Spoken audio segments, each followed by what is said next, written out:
भाद्रपद कृष्णाष्टमी को श्री कृष्ण जन्माष्टमी कहते हैं, क्योंकि ये दिन भगवान श्री कृष्ण का जन्म दिवस माना जाता है।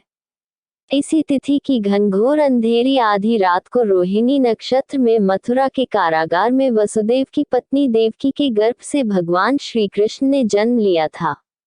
ये तिथि उसी शुभ घड़ी की याद दिलाती है और सारे देश में बड़ी धूमधाम से मनाई जाती है। जन्माष्टमी के दिन भगवान श्री कृष्ण की जन्म संबंधी कथा भी सुनते सुनाते हैं, जो इस प्रकार है। द्वापर युग में भोजवंशी राजा उग्रसेन मथुरा में राज्य करता था। उसके आताए पुत्र कंस ने उसे गद्दी से उतार दिया और स्वयं मथुरा का राजा बन बैठा। कंस की एक बहन देवकी थी, जिसका विवाह वसुदेव नामक यदुवंशी सरदार से हुआ था।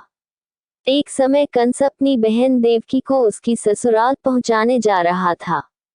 रास्ते में आकाशवाणी हुई, हे कंस, जिस देवकी को तू बड़े प्रेम से ले जा रहा है, उसी में तेरा काल बसता है। इसी के गर्भ से उत्पन्न 8वां बालक तेरा वध करेगा।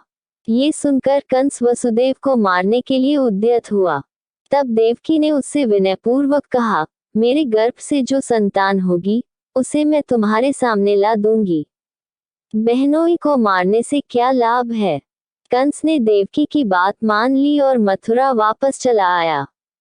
उसने वसुदेव और देवकी को कारागृह में डाल दिया। वसुदेव देवकी के एक एक करके 7 बच्चे हुए और 7 को जन्म लेते ही कंस ने मार डाला। अब 8वां बच्चा होने वाला था। कारागार में उन पर कड़े पहरे बैठा दिए गए। उसी समय नंद की पत्नी यशोदा को भी बच्चा होने वाला था। उन्होंने वसुदेव देवकी के दुखी जीवन को देख 8वें बच्चे की रक्षा का उपाय रचा। जिस समय वसुदेव देवकी को पुत्र पैदा हुआ, उसी समय संयोग से यशोदा के गर्भ से एक कन्या का जन्म हुआ, जो और कुछ नहीं सिर्फ माया थी। जिस कोठरी में देवकी वसुदेव कैद थे, उसमें अचानक प्रकाश हुआ और उनके सामने शंख, चक्र, गदा, पद्म धारण किए चतुर्भुज भगवान प्रकट हुए। दोनों भगवान के चरणों में गिर पड़े। तब भगवान ने उनसे कहा, अब मैं पुनः नवजात शिशु का रूप धारण कर लेता हूँ। तुम मुझे इसी समय अपने मित्र नंद जी के घर वृंदावन में भेज आओ और उनके यहाँ जो कन्या जन्मी है, उसे लाकर कंस के हवाले कर दो। इस समय वातावरण अनुकूल नहीं है, फिर भी तुम चिंता न करो।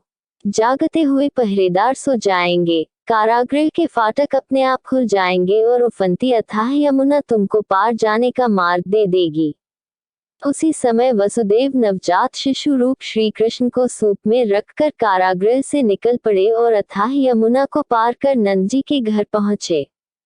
वहां उन्होंने नवजात शिशु को यशोदा के साथ सुला दिया और कन्या को लेकर मथुरा आ गए। कारागृह के फाटक पूर्ववत बंद हो गए। अब कंस को सूचना मिली कि वसुदेव देवकी को बच्चा पैदा हुआ है। उसने बंदी गृह में जाकर देवकी के हाथ से नवजात कन्या को छीनकर पृथ्वी पर पटक देना चाहा, परंतु वह कन्या आकाश में उड़ गई और वहां से कहा, अरे मूर्ख, मुझे मारने से क्या होगा? तुझे मारने वाला तो वृंदावन में जा पहुंचा है। वह जल्द ही तुझे तेरे पापों का दंड देगा। ये है कृष्ण जन्म की